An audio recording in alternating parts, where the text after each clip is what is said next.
Hello everyone, అందరికీ నమస్కారం. ఇవాళ మనం వచ్చేసి పాలకొల్లులో ఉన్న శ్రీరామలింగేశ్వర స్వామి వారి దేవస్థానంకి అయితే వచ్చేసామన్నమాట.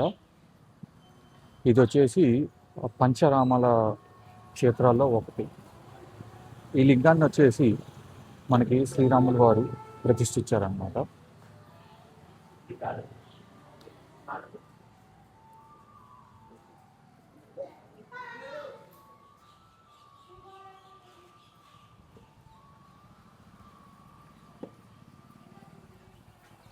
వచ్చేసి మెయిన్ టెంపుల్ పక్కకు వచ్చామన్నమాట.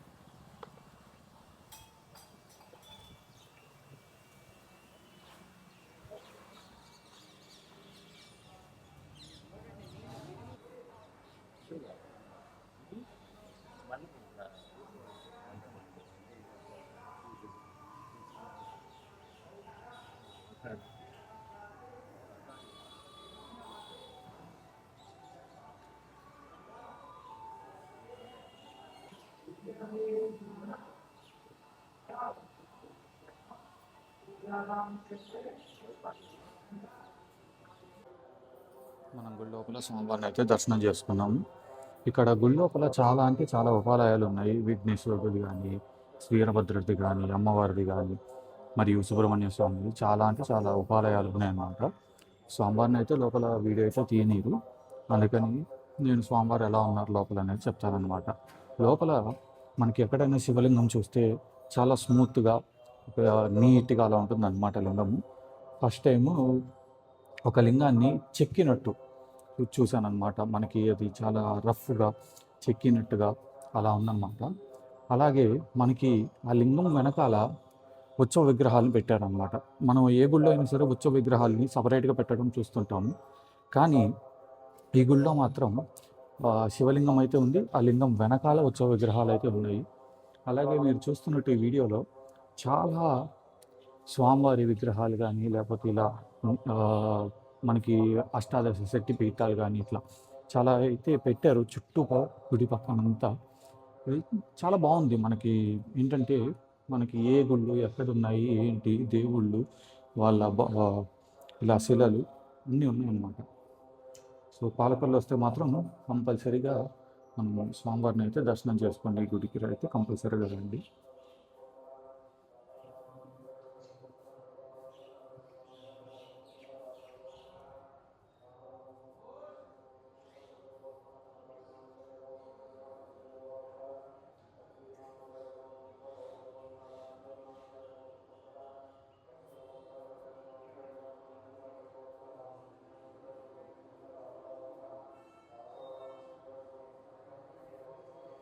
ఇది మెయిన్ గుడి అనమాట.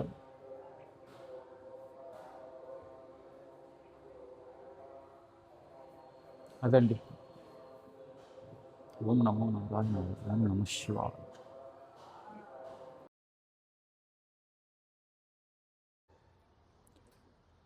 ఇవాళ మనము పెనుగొండలో ఉన్న వాసవి మాత టెంపుల్కి అయితే వచ్చేసామన్నమాట. ఇది వచ్చేసి కొత్త గుడి అనమాట. కొత్త గుడి లోపల అమ్మవారి పెద్ద విగ్రహం 108 అడుగుల విగ్రహం కట్టారు బంగారంతో చేసి. ముందు చూద్దాం, తర్వాత మనము వాసవి మాత ఓల్డ్ టెంపుల్కి అయితే వెళ్తాం. చూస్తున్నారు కదా, ఇది అమ్మవారి విగ్రహం అనమాట.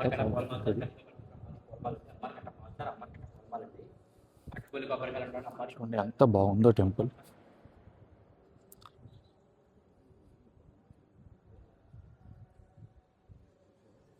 చాలా పెద్ద టెంపుల్ అండి.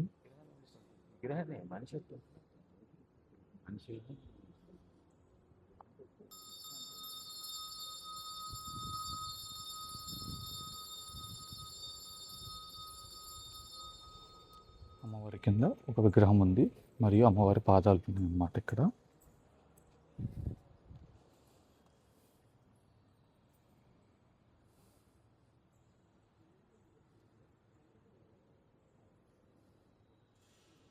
అమ్మవారి విగ్రహం.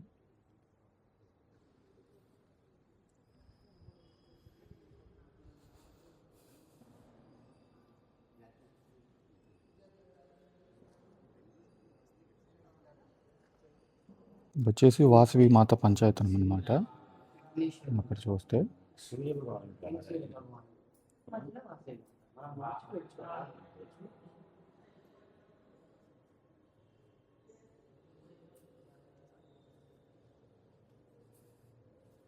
మనకి ఆర్యవైశ్య కమ్యూనిటీలో మొత్తం 102 గోత్రాలు ఉన్నాయన్నమాట.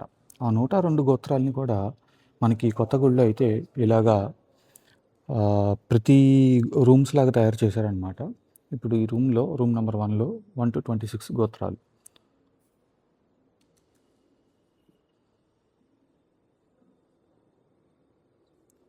మనకి గోత్రం పేరు, మళ్ళీ ఋషి, ఎవరైతే ఋషి ఉన్నారో వాళ్ళ పేరు, అలాగనమాట. ఇలాగే మనకి పాత గుళ్ళో అయితే ప్రతి స్తంభం, ఒక్కొక్క స్తంభానికి ఒక్కొక్కటి గోత్రము మరియు ఋషి పేరు అన్నీ రాసి ఉంటాయి.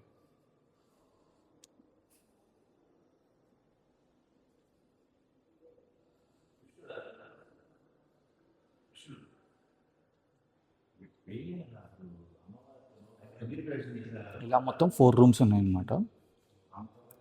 రూమ్లో కొన్ని గోత్రాలు, దాదాపు ఒక 25 to 26 గోత్రాలు పెట్టారన్నమాట ప్రతి రూమ్కి.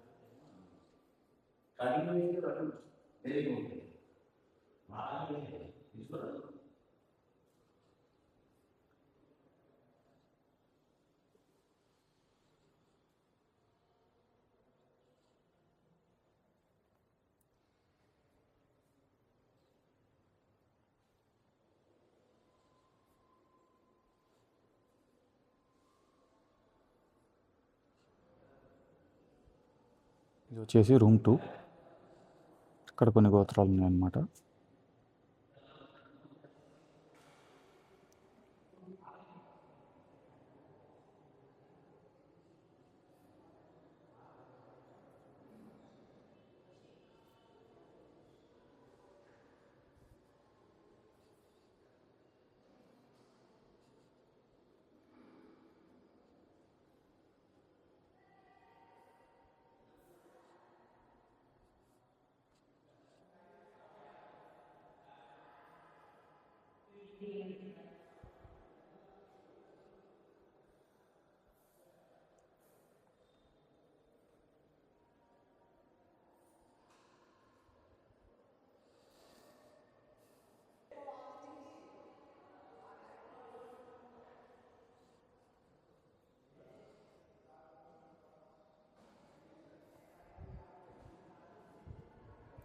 చేసి రూమ్ 3.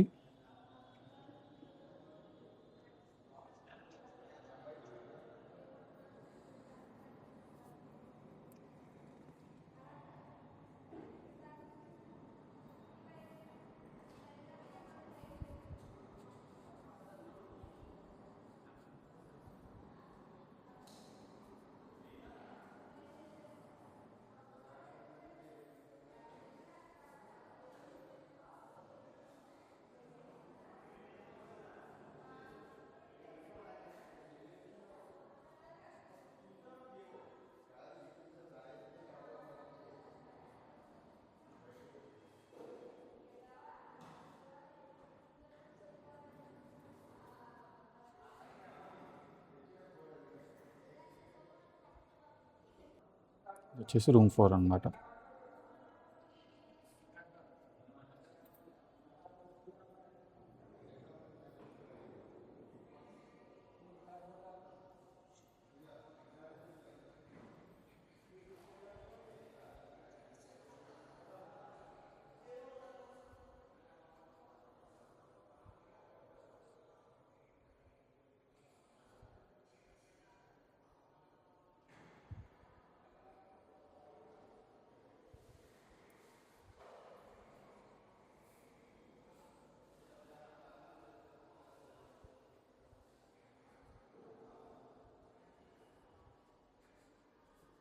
ఇవండి మనకి ఆర్యవైశ్యలో ఉన్న 102 గోత్రాలు మరియు వాళ్ళ ఋషుల పేర్లు.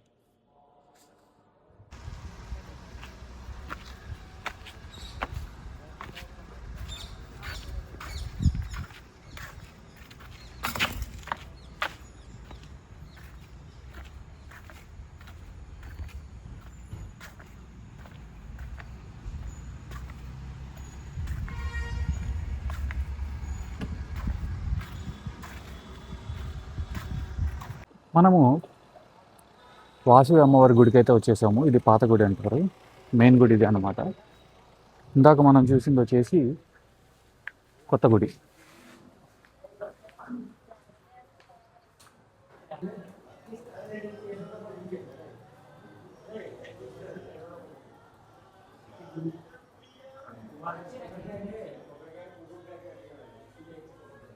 ఇది వచ్చేసి పాత గుడి. మూల విరాట్ని అయితే లోపల ఫోటోలు తీయొద్దని చెప్పారు. మనం కుదిరినంత వరకు వీడియో అయితే తీసుకున్నాం.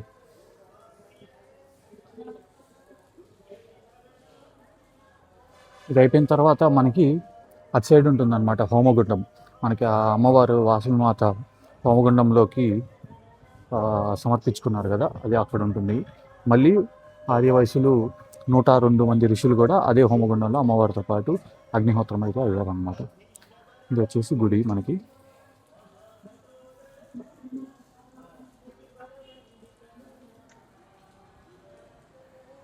మనం ఇందాక కొత్త గుడిలో చూసినట్టు ఇక్కడ కూడా ప్రతి దానికి ఋషి ఉంటుందన్నమాట. ఋషి మరియు కింద వివరాలు ఇలా మొత్తం ఉంటాయన్నమాట. ఈ గుడిలో కూడా మొత్తం ఒక్కొక్క స్తంభానికి ఒక్కొక్క ఋషి పేరు మరియు వాళ్ళ డీటెయిల్స్ ఉంటాయన్నమాట.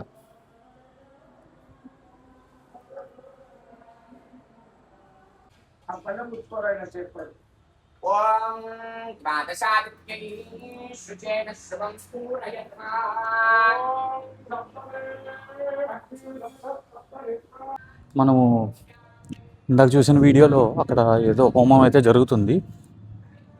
అమ్మవారు అయితే అదే అగ్నిగుండంలో అయితే దూకారనమాట. దాంతోపాటు 102 మంది ఆర్యవయసులు ఋషులు దానిలోనే అగ్నిహోత్రం అయితే చేసుకున్నారనమాట. ఇదండి పెనుగొండలో ఉన్న అమ్మవారి గుడి.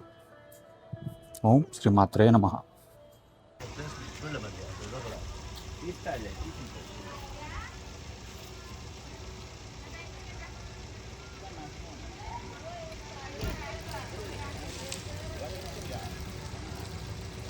అందరికీ నమస్కారం. ఇప్పుడు మనము అంతర్వేదిలో ఉన్న లక్ష్మీ నరసింహస్వామి టెంపుల్కి అయితే వచ్చేసామన్నమాట. ఈ అంతర్వేది దగ్గర మీరు చూడాలనుకుంటే అన్నాచెల్లెల ఘాట్ అని ఒకటి ఉంటుంది. మళ్ళీ గోదావరి సముద్రం కలిసి ఒక ప్లేస్ ఉంటుంది. అలాగే పక్కన బీచ్ కూడా ఉంటుంది అనమాట. చేసి టెంపుల్ గోపురం అనమాట. అలాగే ఇక్కడ మనకి స్వామివారి స్థల పురాణం కూడా ఉంది. ఎవరైనా చదవాలనుకుంటే స్క్రీన్ని పాస్ చేసి చదవచ్చు. శీఘ్ర దర్శనం 50 రూపాయలు ఉంచుతుంది. తర్వాత అంతరాలయ దర్శనం అంతరాలయం లోపలికి పోనిస్తారు. అలాగే మనకి పక్కన స్వామివారి సేవలు దర్శనాలు వాటి ధరల పట్టిక అయితే ఉందన్నమాట. అది కూడా చూసుకోవచ్చు మీరు.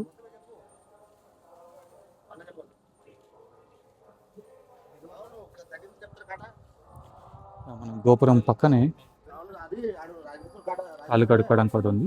కాళ్ళు కొనుక్కొని లోపలికి వెళ్ళి స్వామివారిని అయితే దర్శనం చేసుకోవాలి. నవనారసింహ క్షేత్రాలని 9 ఉంటాయన్నమాట. ఇది ఆ బోర్డు. ఎప్పుడన్నా నరసింహస్వామి నవనార క్షేత్రాలు దర్శనం చేసుకోవాలనుకుంటే ఈ బోర్డులో ఉన్నట్టు మనము అన్ని గుళ్ళు అయితే దర్శనం చేసుకోవచ్చు.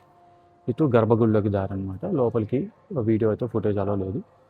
మేము మంత్రాలయ దర్శనం తీసుకున్నాం. లోపలికి వెళ్ళి స్వామివారిని దర్శనం చేసుకొని చెప్తాం. ఈ గుడిలో ఉన్న ఉపాలయాలు అనమాట. వెంకటేశ్వర స్వామి. అలాగే మెయిన్ గుడి వచ్చేసి ఇదన్నమాట. ఈ గుడి లోపల స్వామివారు కృతయుగంలో వెలిసారనమాట. గుడికి 4 యుగాలైంది. కృతయుగం, త్రేతాయుగం, ద్వాపర యుగం. మళ్ళీ అలాగా స్వామివారు ఎప్పుడో వెలిసి అప్పటి నుంచి ఇక్కడే ఈ గుడిలోనే స్వామివారు అయితే ఉన్నారనమాట. శ్రీరాములు వారు అలాగే అర్జునుడు వీళ్ళందరూ కూడా ఇక్కడికి వచ్చి స్వామివారి దర్శనం అయితే చేసుకున్నారని మనకి లోపల ఉన్న అయ్యగారు అయితే చెప్పారు. మీరు స్వామివారిని దర్శనం చేసుకునేటప్పుడు ఏంటంటే మనకి లోపల ఇది గర్భగుడి కదా, లోపల స్వామివారు ఉన్నారు. స్వామివారికి లెఫ్ట్ సైడ్ భుజం మీద అమ్మవారు ఉన్నారు. అందుకే స్వామివారిని లక్ష్మీ నరసింహస్వామి అని కూడా పిలుస్తుంటారు. అలాగే మీరు లోపల ఇప్పుడు చూసేది ఏంటంటే అక్కడ హోమం జరుగుతుందన్నమాట. రోజు సుదర్శన హోమం. అది కూడా మీకు కావాలంటే టికెట్ తీసుకొని హోమంలో మీరు కూడా భాగస్థులు అవ్వచ్చు. తర్వాత ఇలా చిన్న చిన్న ఉపాలయాలు అయితే ఉన్నాయి గుళ్ళో, అవి కూడా చూసుకొని స్వామివారి ఆశీర్వచనం అయితే తీసుకొని వెళ్ళొచ్చు. జై నరసింహ. ఓం నమో నారాయణ. ఇప్పుడు మనము అప్పనపల్లిలో ఉన్న బాలాజీ స్వామి అంటే వెంకటేశ్వర స్వామి వారి ఆలయంకి అయితే వచ్చేసామన్నమాట. లోపలికి వెళ్ళి మనము దర్శనం కావాల్సిన టికెట్ కానీ అన్నీ తీసుకొని స్వామివారిని అయితే దర్శనం చేసుకొని మళ్ళీ వచ్చి మాట్లాడతాము. స్వామివారిని అయితే లోపల దర్శనం అయితే చేసుకొని వచ్చామన్నమాట. ఇక్కడ పద్మావతి అమ్మవారు, పక్కనే ఆండాల అమ్మవారు అయితే ఉన్నారు. అంతరాలయ దర్శనం టికెట్ అయితే తీసుకున్నాము. ముగ్గురికి అయితే 500 రూపాయలకి అయితే తీసుకుంటున్నారు. మాతో నలుగురు వచ్చారు కాబట్టి ఇంకో 100 రూపీస్ ఎక్స్ట్రా తీసుకున్నారు. దాని తర్వాత వచ్చేసి ఇది మేము ఏదైతే స్వామివారిని అయితే దర్శనం చేసుకున్నామో అది ప్రతిష్ట చేసిన గుడి అనమాట. దీనికి ఎదురుగుండానే ఒరిజినల్ గుడి అయితే ఉంది. స్వామివారు అక్కడే వెలిసారంట. మనం అక్కడికి కూడా వెళ్ళి స్వామివారిని దర్శనం అయితే చేసుకున్నాము. ఇక్కడే అన్నదానం కూడా ఉంది, చేయమని చెప్పారు అయ్యగారు. అక్కడికి వెళ్ళి స్వామివారిని దర్శనం చేసుకుని అన్నదానం కూడా చేసేసుకున్నాం. సో మనము కనిపిస్తున్న రోడ్లో నుంచి వచ్చామన్నమాట. ఆ రోడ్డు కరెక్ట్గా ఇందాక చూపించిన గుడికి ఆపోజిట్ రోడ్డు ఉందన్నమాట. అలా వస్తే ఇక్కడ స్వామివారిది ఉందన్నమాట, వెలిసిన దేవాలయము. సో ఇక్కడ వచ్చేసి స్వామివారి స్వయంభూ ఉంది. అది లోపలికి వెళ్ళి స్వామివారి దర్శనం చేసుకొని వద్దాం. స్వామివారు స్థల పురాణం అన్నమాట. పాజ్ చేసి చదవండి.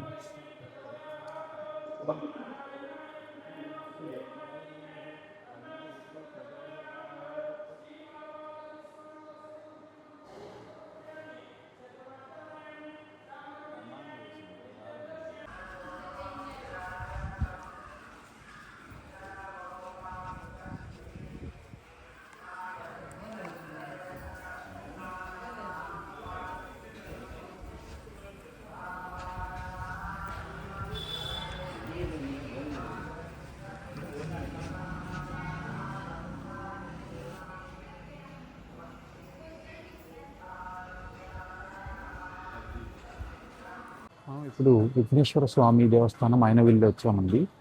లోపల స్వామివారిని అయితే దర్శనం చేసుకోవడానికి ట్రై చేద్దాం. ఎందుకంటే 4ంటికి గుడి ఓపెనింగ్ అని ఉంది. ఇప్పుడు మ్యాక్సిమం మూసేసి ఉంటారు. ఇది గుడి మెయిన్ ఎంట్రన్స్ అనమాట. ఇలా లోపలికి వచ్చిన తర్వాత స్వామివారు కనిపిస్తున్నారు కదా, అక్కడ కింద ఉంటారు. ఫోటోలు తీయొద్దన్నారు, వీడియోలు తీయొద్దన్నారు. సో మెయిన్ గుడి అయితే ఇదే. గుడి అయితే మూసేసింది. మనం అయితే స్వామివారిని బయట నుంచే దండం పెట్టుకొని వెళ్ళిపోవడం.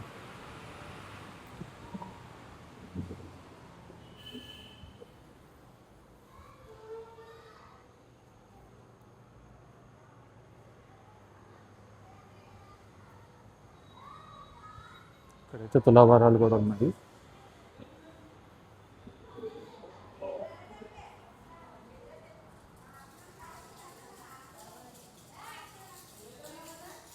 అయితే శ్రీ అన్నపూర్ణ సమేత శ్రీ విశ్వేశ్వర స్వామివారు అంటే శివుడు ఉన్నారు.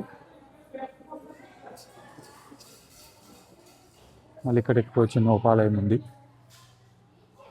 ఇక్కడ అన్నపూర్ణ అమ్మవారు ఉన్నారు.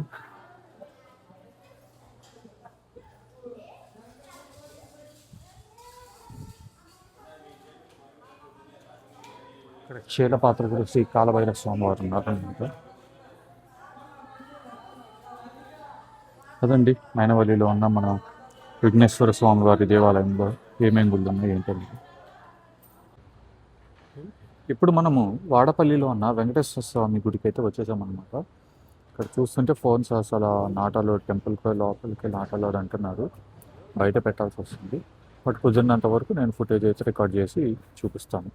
స్వామివారి మెయిన్ గుడి ఎంట్రన్స్ అన్నమాట.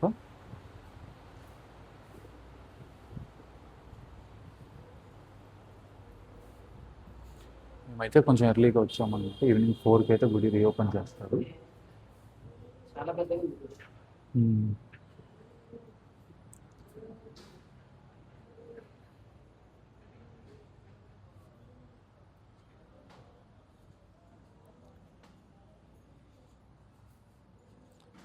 స్తంభం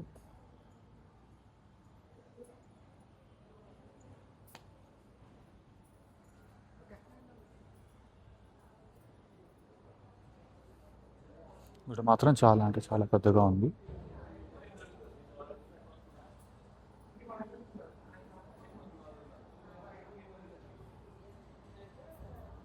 మనకి ఆలయము దర్శన వేళలు అయితే ఇక్కడైతే మెన్షన్ చేశారు. ఎవరన్నా విజిట్ చేసే మాట అయితే ఇది చూసుకొని దీన్ని బట్టి ప్లాన్ చేసుకోండి.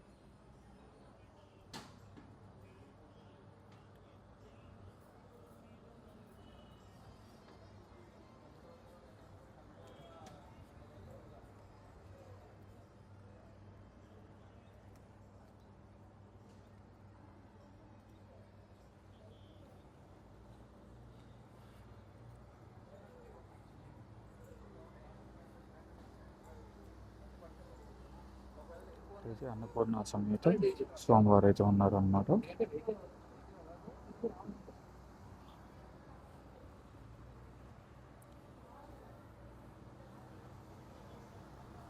ఇదైతే మెయిన్ ఆలయం అన్నమాట. మనము కాసేపు వెయిట్ చేసి 4ంటికి స్వామివారి గుడి ఓపెన్ అయిన తర్వాత లోపలికి వెళ్ళి స్వామివారిని అయితే దర్శనం చేసేసుకుందాం. ఓం నమో నారాయణాయ.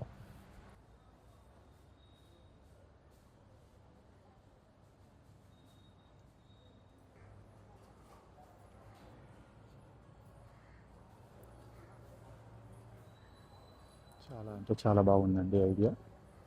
వరాహ అవతారం, ఇటు నరసింహ అవతారం, వాటిని పిల్లర్స్గా ఉపయోగించి పెట్టారు.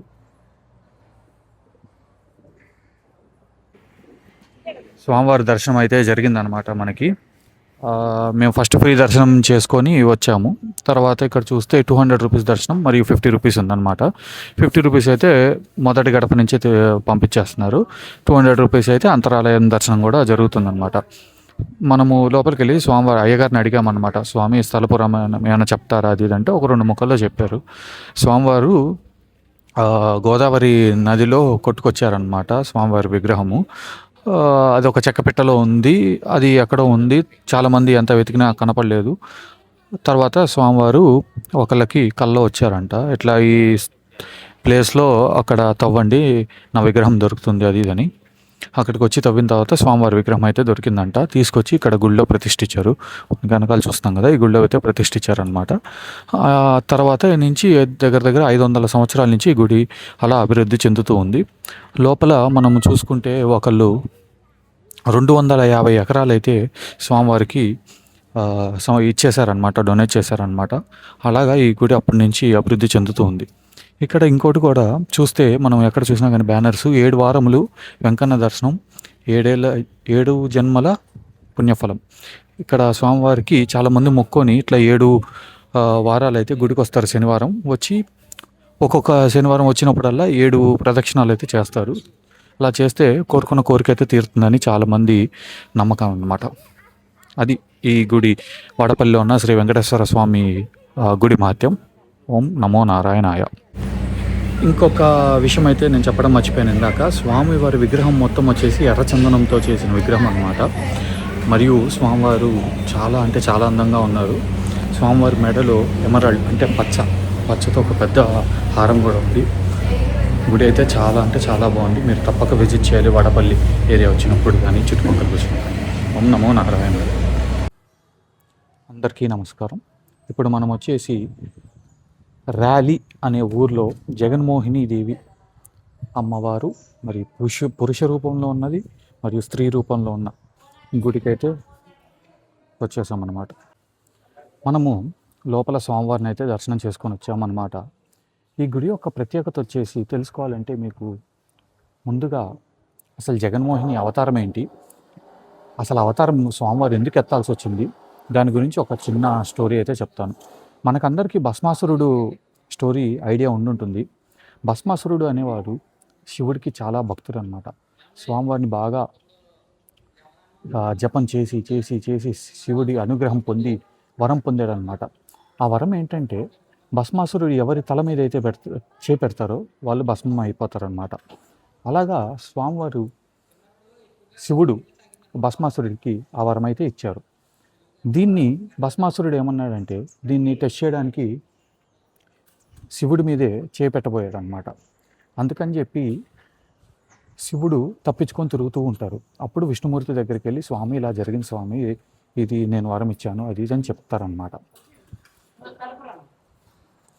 మనకి అప్పుడు విష్ణుమూర్తి జగన్మోహిని అవతారం ఎత్తి కిందకు వచ్చి భస్మాసురుని జగన్మోహిని అవతారంలో బాగా అట్రాక్ట్ చేశారు. అంటే స్వామివారు బాగా అందమైన ఆడరూపం, స్వామివారేమో మగవారు, జగన్మోహిని ఏమో ఆడ అవతారం అన్నమాట.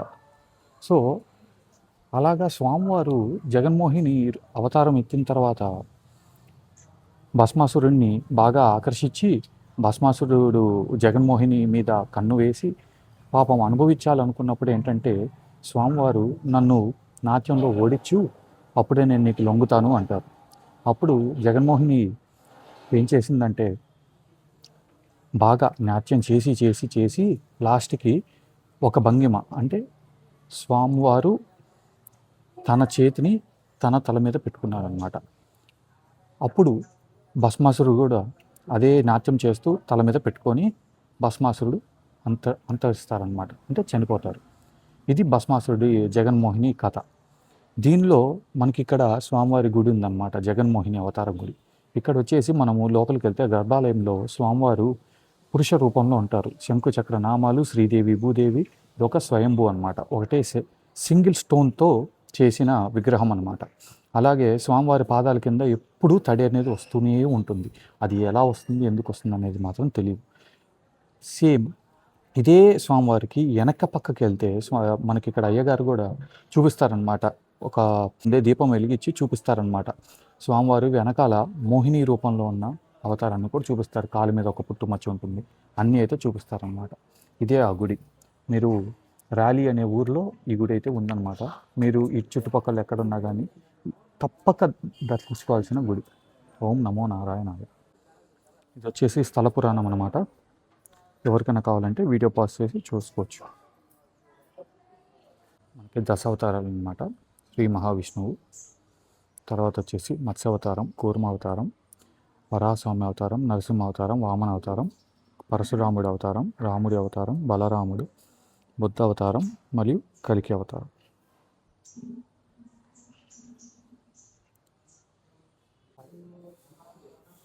మనము మోహినీదేవి మరియు స్వామివారిని దర్శనం చేసుకొని వస్తే అదే రోడ్లో ఒక శివాలయం ఉంటుందన్నమాట.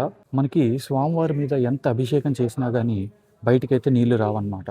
మొత్తం అనేది స్వామివారి లోపలికి వెళ్ళిపోయి భూమిలోకి అయితే ఇంకిపోతుందన్నమాట. అలాగే పక్కన పార్వతీదేవి ఉంటుందన్నమాట. అమ్మవారు కొంచెం కోపంగా ఉంటారు, ఎందుకంటే మనకి ఎదురుగుండా మోహిని దేవిని మోహించి వచ్చారని స్వామివారు శివుడు, అందుకని అమ్మవారికి కోపం అన్నమాట. అదండి ఈ గుడి యొక్క ప్రత్యేకత. ర్యాలీలో మీరు ఈ గుడి కూడా తప్పక దర్శనం అయితే చేసుకోవాలి. ఓం నమః శివాయ.